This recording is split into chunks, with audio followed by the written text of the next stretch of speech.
नमस्कार विद्यार्थी मित्रांनो, स्वागत आहे आपल्या यूट्यूब चॅनल ज्याचं नाव आहे मोहित मोटिवेटेड एक्झाम चॅनल। आज आपण बघणार आहोत महा-TET म्हणजे महाराष्ट्र राज्य शिक्षक पात्रता परीक्षा 2025 रोजी होणारा पेपर 1 आणि पेपर 2 साठी अत्यंत आवश्यक असणारा विभाग म्हणजे बालमानसशास्त्र आणि अध्यापनशास्त्र या विषयातील आपल्याला बघणार आहोत ज्ञानात्मक उपपत्ती।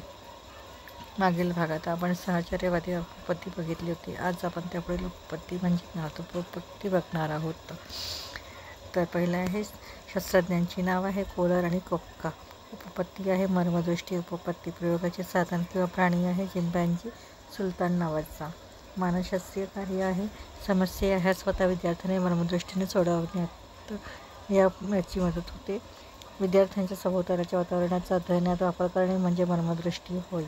शैक्षणिक महत्त्व काय मर्मदृष्टीचं तर मुळाक्षर शिकविताना सुटे न शिकविता एकत्रित शिकवावे। एखादा घटक वेगवेगळा न शिकविता एकत्रित शिकवावा। 2 परस्पर घटकांचा संबंध विद्यार्थ्यांच्या लक्षात आणून द्यावा। 4 गोष्ट सांगताना प्रथम पूर्ण गोष्ट सांगावी व तिचा सार नंतर सांगावा।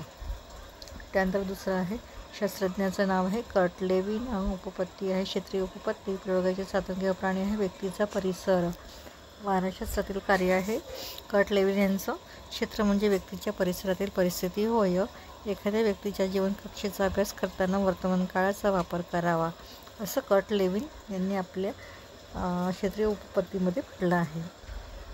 तर याचं शैक्षणिक महत्त्व आहे वर्तमान काळातील परिस्थितीबद्दल विद्यार्थ्यांना मार्गदर्शन करावे। अध्ययनाची सवय लावावी। उद्दिष्टे स्पष्टपणे मांडावी तर सोप्याकडून कठीणाकडे या सूत्राचा वापर करावा असं मर्मदृष्टी क्षेत्रीय उपपत्तीमधील कर्ट लेविन यांनी सांगितलं आहे। त्यानंतर तिसरं शास्त्रज्ञ आहे आसुबल यांचं नाव प्रामुख्यानं घेतलं जातं। उपपत्ती आहे त्यांची अध्ययन उपदेशन उपपत्ती। प्रयोगाचे साधन आहे पाठ्यपुस्तक अर्थपूर्ण पाठ्यपुस्तक आणि अर्थपूर्ण। त्यानंतर मानसशास्त्रीय कार्य आहे ज्ञानाचे संकलन शालेय जीवनाची देह ठेवली पाहिजे। दुसरं आहे मूर्त अमूर्त संकल्पना ह्या मनोऱ्यासारख्या असताना व त्यांचा अध्यापनात उपयोग केलाच पाहिजे। शैक्षणिक महत्त्व आहे पूर्वज्ञान व नवीज्ञान यात सहसंबंध निर्माण करणे। मुख्य मुद्द्यांचे विश्लेषण करून अर्थपूर्ण शब्दाचा वापर करावा। ज्ञान ग्रहण करणे शालेय जीवनाचे ध्येय असावे। पाठ्यक्रमात भर देणे। त्यानंतर या कडीतील 4 शास्त्रज्ञ आहे जे नाव आहे डॉक्टर ब्रुनर। यांची उपपत्ती आहे अध्ययन विषयक उत्पादन ज्ञानात्मक उपपत्ती। प्रयोगाचे साधन प्राणी आहे ज्ञान रूपांतराचे सूत्र। मानसशास्त्रातील कार्य आहे जुनी अनावश्यक माहिती भाग वगळून नवीन माहिती समाविष्ट करावी। शैक्षणिक महत्त्व आहे अध्ययन विषयक ज्ञानात्मक उपपत्तीचं जुन्या ज्ञानात सुधारणा होते। माहिती असलेले अनावश्यक भाग वगळता येतो। जुनी माहिती व नवीन माहितीचा फरक सांगता येतो। आवश्यक माहिती ग्रहण करणे। तर ही झाली ज्ञानात्मक उपपत्ती आणि त्यांच्या लेखकांचं